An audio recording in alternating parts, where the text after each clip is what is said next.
How to lock Facebook profile officially. Hey everyone, welcome back to our channel. In this video we are going to learn how we can lock the Facebook profile officially, so make sure to watch the video till the end.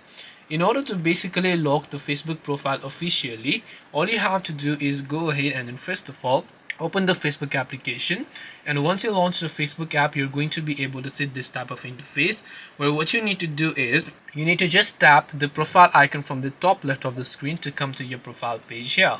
And when you come to your profile page, you're gonna see this type of interface where you can just tap the three dots option located over here. And once you tap the three dots option located there, here you'll find an option that says lock profile. So all you have to do is just tap the lock profile option here, and then tap on the lock your profile option, and then that profile will get successfully locked. This way you will be able to lock your Facebook profile in an official method. Hope this video was very helpful. If you have got any more questions, then feel free to also leave them down below. Thank you for watching till the end of this tutorial, and see you soon in our next video.